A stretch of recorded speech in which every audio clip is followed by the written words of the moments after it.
Pemirsa, kasus korupsi kuota impor daging sapi yang menjerat mantan Presiden Partai Keadilan Sejahtera Lutfi Hasan Ishak menjadi ujian terberat yang harus dihadapi oleh PKS dalam pertarungan pemilu 2014. Apakah PKS bisa menjadikan pemilu 2014 sebagai momentum kebangkitannya? Apa saja yang harus dan sudah dilakukan PKS untuk mengembalikan kepercayaan publik pasca prahara korupsi yang menjerat mantan pucuk pimpinannya? Dan kita akan membahasnya dalam The Candidate bersama Ketua Fraksi PKS DPR yang juga mantan Presiden PKS Hidayat Nur Wahid serta pengamat politik Gun Gun Herianto. Pak Hidayat dan juga Mas Gun, terima kasih telah hadir bersama kami dalam The Candidate Berita 1. Kita akan mulai dari Pak Hidayat terlebih dahulu. Untuk pemilu 2014, apa kemudian yang akan dijual, yang coba ditawarkan oleh PKS kepada para pemilih? Ya, terima kasih. Jadi secara prinsip publik harus diingatkan bahwa pemilu tahun 2014 ini dimulai dengan pemilihan untuk legislatif, pemilihan umum legislatif. Yang akan diajukan oleh PKS adalah kader-kadernya yang dinilai terbaik dan oleh KPU dinilai sebagai caleg dari PKS tidak ada satupun yang bermasalah dari sisi hukum. Ya. Yang harus disampaikan juga adalah bahwa caleg-caleg yang diajukan PKS tidak ada yang bernama Lutfi Hasan Ishak. Harus diingat lah, saya diajukan sebagai calon anggota legislatif dari Jakarta Selatan, Jakarta Pusat, Jakarta Luar Negeri. Ingat saja saya, kalau saya ingat yang lain gitu ya. Kalau beliau mantan presiden, saya mantan presiden 2 kali. Saya presiden Partai Keadilan, presiden Partai Keadilan Sejahtera. Jadi publik juga sesungguhnya bisa menganalisa itu dengan baik karena sesungguhnya publik juga mempunyai rasionalitas tersendiri.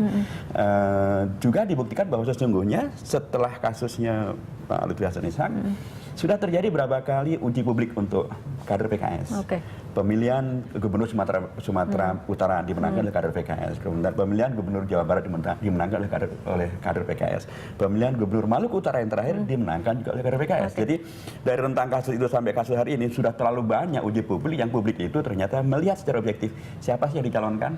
Dan dalam konteks ini calon PKS seperti dikatakan oleh KPU tidak ada satupun yang bermasalah dari sisi hukum. Ya, walaupun kemudian PKS sepertinya sukses dalam pemilu kada di sejumlah daerah di tanah air, tapi kemudian memang PKS sampai saat ini masih erat dikaitkan dengan kasus korupsi yang kemudian menjerat mantan Presiden PKS seperti itu. Yang harus dikritisi adalah begini, yang berhak mengatakan PKS terkait dengan korupsi hanya 4 lembaga. 1 KPK, 2 jaksa, 3 hakim, 4 polisi. Dan tidak pernah KPK mengatakan PKS terlibat dengan korupsi. Tapi bagaimana kemudian usaha PKS mengembalikan kepercayaan publik itu sendiri, Pak Hidayat? Pertama, usahanya ini adalah mengkoreksi opini yang dikembangkan bahwa PKS terlibat dengan korupsi. Ini harus dikoreksi. Karena sekali lagi KPK tidak pernah mengatakan PKS terlibat dengan korupsi apapun. Jaksa tidak pernah menuntut PKS terlibat dengan korupsi apapun. Hakim tidak pernah memvonis PKS terlibat dengan korupsi apapun. Polisi tidak pernah menangkap PKS karena terlibat dengan korupsi apapun. Ini yang harus kami koreksi juga. Karena informasi ini diopinikan juga rupiah menjadi seolah-olah PKS terlibat. Padahal lembaga yang berkewenangan tidak pernah mengatakan PKS terlibat. Mas Gun, tanggapannya? Iya, saya melihat begini, PKS ini uji publik memang yang paling sahih melihat daya tahan PKS ada di pemilu 2014. Karena ini situasinya memosisikan PKS sekarang dalam posisi yang sangat sulit. Sangat sulit dalam arti mengubah manajemen reputasi politik. Dalam konteks PR politik itu penting untuk menjaga konsistensi perolehan suara partai di pemilu.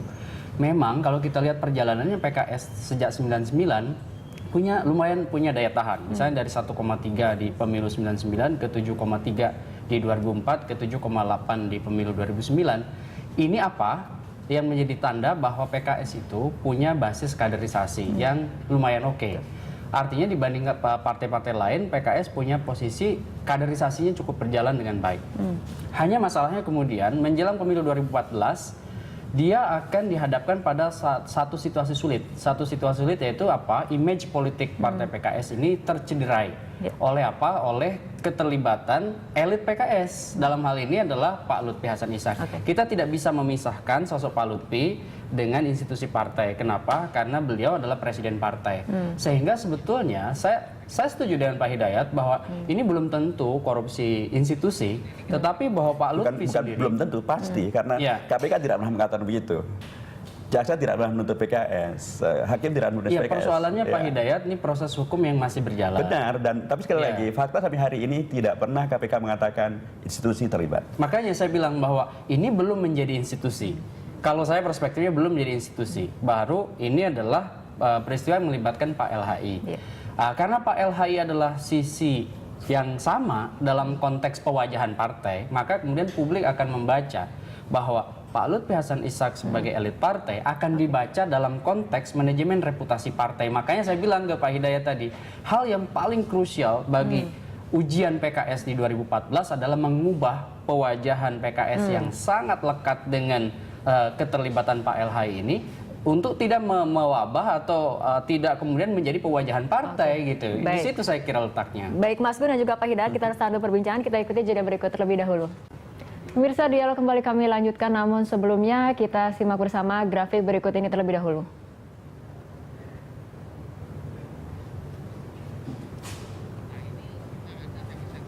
Ya, ini adalah tema sentral pemenangan PKS di pemilu 2014, diantaranya adalah mengandalkan komunikasi langsung dengan konstituen, penolakan penaikan BBM, dan juga pencapresan Hidayat Nur Wahid, Ahmad Heriawan, dan Anies Mata ini melalui Pemira.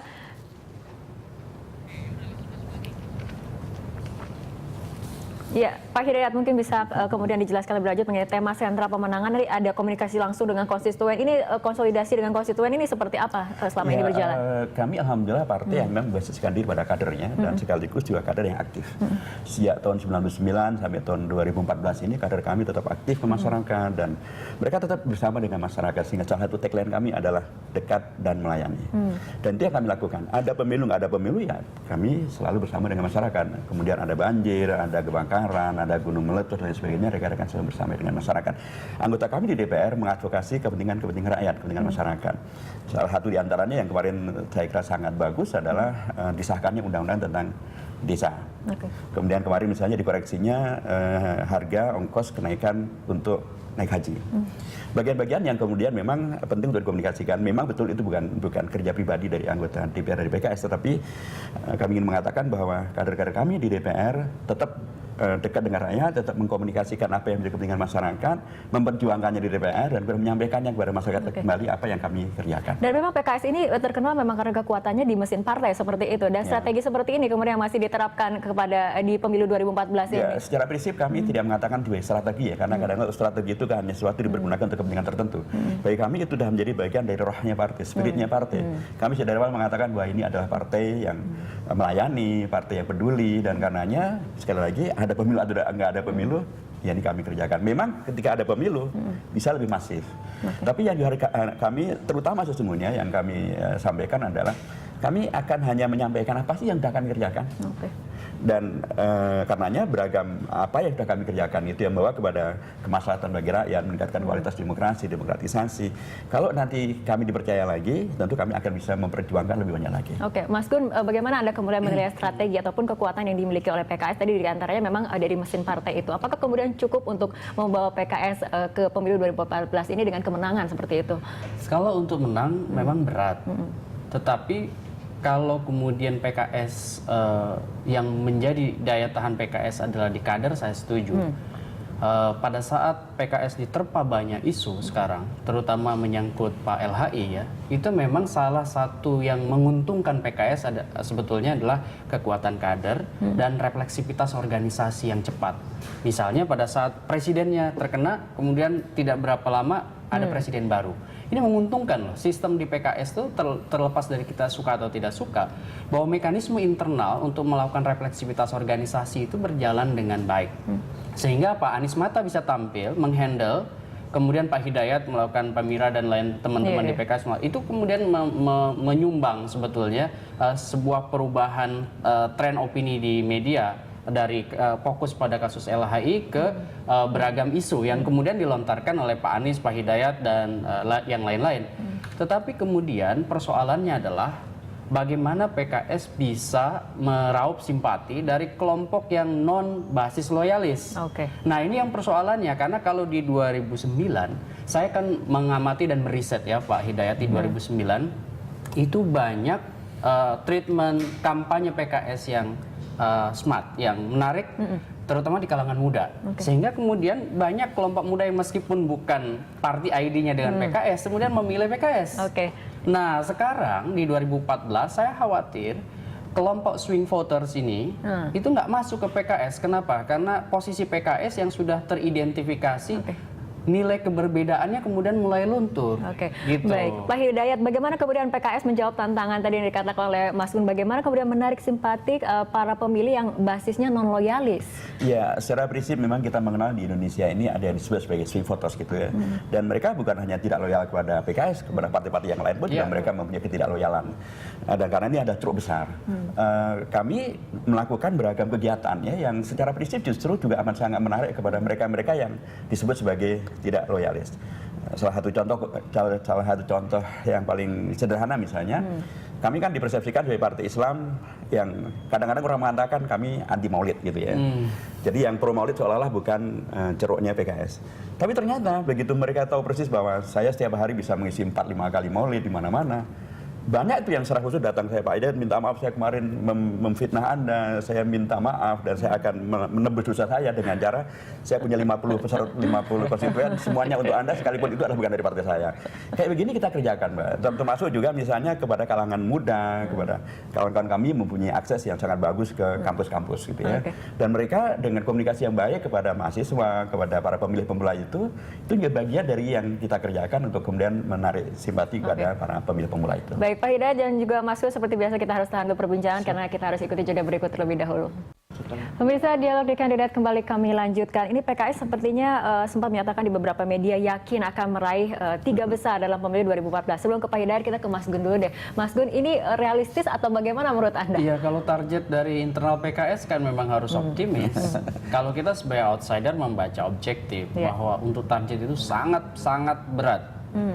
Kenapa saya bilang sangat berat? Karena soal momentum, konteks waktu. Sekarang luar biasa nih PKS ini, berada dalam turbulensi. Turbulensi bukan di internal, tapi persepsi outsider. Persepsi orang luar PKS terhadap PKS. Orang tuh dulu banyak berharap PKS punya nilai keberbedaan, ya kan?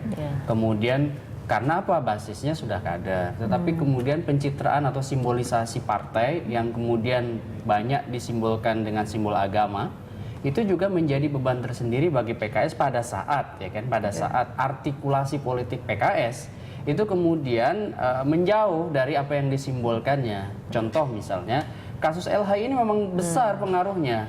Kemudian ya saya setuju bahwa PKS kemudian mencoba mereformulasi citra. Ya kan, dengan beragam strategi. Misalnya tadi strategi komunikasi langsung dan lain-lain. Tetapi ingat, waktunya juga berbatas nih sekarang. Pileg itu 9 April. Betul. Dan untuk mencapai 3 besar di tengah kompetisi yang sekarang sangat-sangat ketat itu, saya melihat tren ya. Ini kan kalau analis membaca tren. Tren itu pendekatannya akademik. Dan itu survei. Survei itu terlepas dari beragam polemiknya, ada hal-hal yang bisa dipercayai, yaitu soal tren opini publik. Opini publik itu kalau sudah masif, Mbak Rara, itu bisa dilihat trennya. Beda dengan opini kelompok. Salah satu indikatornya, sekarang PKS itu berkisar antara 3 sampai 5. Nah, di situ kemudian sulit kalau kemudian bicara aspek kemenangan. Mas Gun, langsung ke Pak Hidayat. Pak Hidayat, berat nampaknya katanya masuk target 3 besar seperti itu. Dari PKS sendiri apa kemudian masih bisa optimistis? Iya, justru ketika dikatakan berat itu akan semakin buat kami semakin solid, semakin bekerja keras, semakin bekerja cerdas untuk merealisasikan apa yang menjadi target kami. Karena ya partai politik memang hadir untuk merealisasikan target-targetnya. Boleh saja para pengamat siapapun membuat pernyataan semacam itu, bagi kami nggak ada masalah. Tapi itu justru yang menyemangati kami untuk bekerja lebih efektif lagi. Tadi Mas Gun mengatakan di internal sendiri sebetulnya tidak ada masalah, tapi lebih ke masalah persepsi publik Tidak seperti juga, itu. persepsi publik itu juga harus kita ukur dengan beragam cara yang lain. Saya tadi mengatakan ada beberapa pilgub, ya, dan pilgub itu yang memilih mayoritas mutlak bukan kader loh. Pilgub di Jawa Barat, pilgub di Sumatera Utara, pilgub. Ya sama aja, yang akan diajukan sebagai caleg itu juga tokoh. Sekarang kita akan masuk pada pemilu legislatif. Itu akan dipilih tokoh, bukan yang dipilih bukan partai loh secara prinsip. Bahwa proporsional terbuka itu bicara tokoh di dapil-dapil, tetapi institusi partai menjadi melekat. Iya, tapi tetap yang akan dipilih secara prinsip adalah terutama adalah para tokoh. Dan itu bisa dianalogkan dengan pemilihan gubernur. Dan sekali lagi pemilihan gubernur itu mayoritas pemilihnya adalah bukan kader. Dan persepsi publik ternyata bagus-bagus saja untuk PKS. Itu artinya kami tidak mengatakan bahwa semuanya sudah selesai, enggak. Kami hanya ingin mengatakan bahwa ternyata dunia belum kiamat. Masyarakat masih percaya dengan PKS, kami percaya dengan PKS, kami akan bekerja keras, dan ceruk ini masih terbuka. Oke, tapi Pak Hidayat, kita lihat bersama grafik berikut ini mengenai elektabilitas parpol. Ya, kita lihat elektabilitas parpol. Di posisi pertama ada Golkar, sementara PKS sendiri kita lihat kalau hitung 1, 2, 3, 4, 5, 6, 7, 8, posisinya 9 besar nih Pak. Dengan perolehan 2,2%, kita lihat sumbernya Lingkaran Survei Indonesia. Lingkaran Survei Indonesia 6-16 Januari 2014. Mungkin kita lanjut ke survei berikutnya. Ini berdasarkan Litbang Kompas. PKS kembali di luar 5 besar, Pak Hidayat. Ya. Kita lihat perolehannya menurut Litbang Kompas 2,3%. Kami masih punya satu lagi survei berdasarkan Indonesia Network Election Survey atau INES. Ini dilakukan 1 sampai 14 Februari 2014. PKS tetap tidak berada di 5 besar. Masih 10 besar meraih 2,1%. Ini artinya kalau dilihat dari 3 survei ini tidak jauh dari 2% seperti itu dan tidak masuk 5 besar bahkan. Prinsip seperti yang disampaikan oleh Bang Gunggun tadi kan bahwa ini berat. Tapi ketika kemudian berat, survei mengatakan demikian, itu bukan yang buat kami menjadi mati angin dan atau kemudian biar putus harapan, enggak. Justru ini buat kami bangkit, kerja lebih keras lagi, kerja lebih cerdas lagi untuk merealisasikan apa yang ditarget kami. Dan kalau tentang survei, Mbak, kami itu sudah sangat hafal dengan lembaga survei. Kami sudah berkali-kali ikut pemilu dan kami hafal tentang survei. Seluruh lembaga survei, sejak pemilu tahun 2004, 2009, semuanya salah menganalisa tentang hasil pemilu untuk PKS. Oke, baik Pak Hidayat dan juga Mas Gun. Seperti biasa kita harus tahan dulu perbincangan. Di segmen berikutnya kita akan berbicara mengenai calon presiden dari PKS. Pemirsa, dialog di kandidat kembali kami lanjutkan. Pak Hidayat, pemilu legislatif paling dekat memang 9 April mendatang seperti itu. Tapi kita berbicara mengenai calon presiden untuk pemilu presiden nanti. Ini dari PKS kapan sih kira-kira akan mendeklarasikan capresnya? Apakah kemudian menunggu pemilihan legislatif atau sebelumnya kemudian sudah akan deklarasi? Kalau deklarasi capres kan sudah disampaikan Mbak pada waktu maju survei yang terakhir kan sudah dideklarasikan ada 3 kandidat capres dari PKS. Oke, ini 3, artinya akan mengerucut menjadi 1 nama atau bagaimana? Itu nanti akan diputuskan di Maju Syuro. Karena pada prinsipnya sekarang ini fase kita adalah fase uji publik. Salah satu di antara tolak ukurnya nanti tentu adalah bagaimana 3 kandidat ini kemudian bisa menghadirkan pemenangan PKS melalui amanat yang sekarang ini diemban masing-masing. Misalnya Pak Ahmad Heriawan memenangkan PKS di Jawa Barat misalnya. Pak Anies meningkatkan elektabilitas partai tingkat nasional misalnya. Saya di Jakarta misalnya. Nanti kemudian akan dibahas oleh Maju Syuro dari 3 prestasi ini. Siapa yang paling menonjol, siapa yang paling diterima oleh publik, dan tentu kemudian diikuti dengan penilaian kita dapat berapa. Kalau PKS hanya dapat 5% seperti yang tadi disurveikan itu misalnya, ya tentu sudahlah, kita persilahkan yang lain saja untuk membicarakan capres dan cawapres. Tapi kalau ternyata kita bisa melakukan beragam akselerasi untuk kemudian bisa menghadirkan kepercayaan publik dan publik memilih PKS dan kader-kader PKS sebagai calon anggota legislatif, kita bisa mendapatkan sekitar 10% misalnya, ya tentu kita akan ikut terlibat di dalam pembahasan capres dan cawapres. Oke, Mas Gun, tanggapannya? Kalau saya melihat pengajuan 3 nama ini hanya semacam strategi untuk menyolidkan internal PKS. Seperti testing the water atau bagaimana? Ya, testing the water untuk internal partai supaya makin solid. Pak Hidayat, Pak Anies ini kan diharapkan jadi insentif elektoral. Naikin, kemudian solid di internal sehingga basis loyalisnya tetap terjaga. Tetapi kalau untuk the real candidate, nah, ini kan judulnya candidate. Saya melihat bahwa agak susah 3 sosok ini kemudian menjadi benar-benar kandidat yang real. Kalau wacana boleh-boleh aja. Kenapa saya bilang rasionalitasnya gini? PKS sendiri pertama harus meyakinkan pihak lain kan. Ini kan 25% suara sah nasional atau 20% kursi DPR. Ini suara angka yang tinggi, jadi agak susah. Dan saya kira setelah fase pemilu legislatif, PKS sendiri akan mencari partner lain dan itu kemudian memberi support pada kekuatan lain yang tentu memberikan keuntungan juga bagi PKS. Sehingga kemudian tidak mungkin PKS mendeklarasikan satu kandidat itu sebelum pemilu legislatif. Ini kan menaikkan bargaining, menyolidkan internal, sekaligus membaca ruang-ruang yang bisa kemudian melakukan politik akomodasi antar kekuatan PKS dan kekuatan lain, sehingga PKS bisa aja seperti strategi di 2009 atau di 2004 kemudian menjadi bagian dari koalisi partai politik.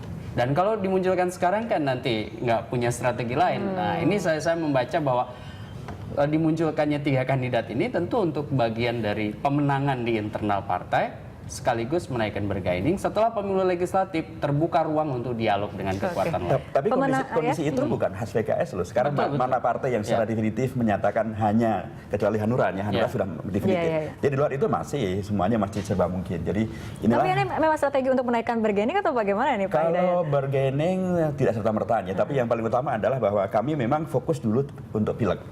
Dan kami memang memerlukan adanya peningkatan suara untuk PKS dan kepercayaan publik untuk PKS, dan memang ada unsur konsolidasi kita itu pasti.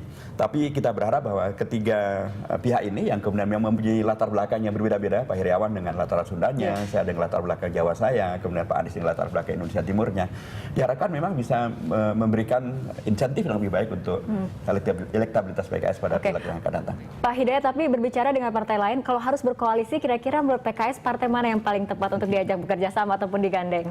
Secara prinsip kami sudah punya pengalaman yang panjang, Mbak ya. Kita pernah tidak berkoalisi juga pernah, kita sendirian di luar parlemen, di luar kabinet waktu itu. Kita juga pernah diajak koalisi oleh Partai Islam, PAN dan lain pernah. Kita juga pernah diajak koalisi oleh Pak SBY dan Pak JK pernah. Kemarin oleh Pak JK juga pernah.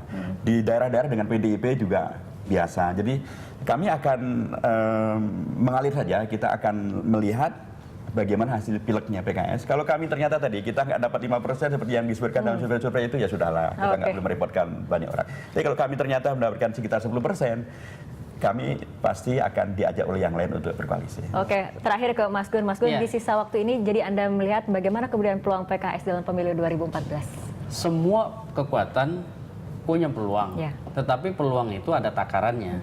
Takaran PKS sekarang, saya kira ada lolos electoral threshold. Ini yang kemudian parliamentary threshold. Parliamentary threshold, bukan electoral, parliamentary threshold yang 3,5%. Nah, itu yang harus dilewati oleh PKS. Karena apa? Ini menjadi uji publik yang paling sahih. Apakah PKS bisa lolos parliamentary threshold? Kalau presidensial threshold jangan dulu lah. Ini realistis saja. Bahwa optimisme itu penting, tapi harus realistis kan. Saya bilang tadi takarannya. Yang penting sekarang parliamentary threshold lewat, sehingga dia bisa membuka yang disebut dengan zona yang memungkinkan beragam pihak untuk berkonsolidasi membangun koalisi. Tapi PKS sebagai tipikal partai kader harusnya koalisinya jangan terlalu pragmatis, gitu. Karena itu menjadi ujian juga bagi publik. Ujian sejarah PKS apakah pragmatis atau tidak dalam membangun koalisi. Kalau kembali dengan partai lama yang sudah begitu banyak masalah, itu kan menjadi pragmatis sekali gitu. Seluruh koalisi kita dibasiskan pada kontrak politik yang basisnya bukan pragmatisme, basisnya ada program. Dan itu yang kita kerjakan, baik dengan Pak SBY kemarin maupun pada periode pertama. Ada program-program yang kita sepakati untuk kita kerjakan bersama, dan itu salah satu dari tolak ukur berkoalisi yang akan kami kerjakan. Dan berani keluar dari koalisi. Dan berani meminta untuk kita berada di mana saja. Baik. Kita harapkan PKS dengan strateginya bisa mendapatkan hasil yang terbaik dalam pemilu 2014 ini. Baik, terima kasih Pak Hidayat dan juga Mas Gun telah berbincang bersama kami dalam The Candidate.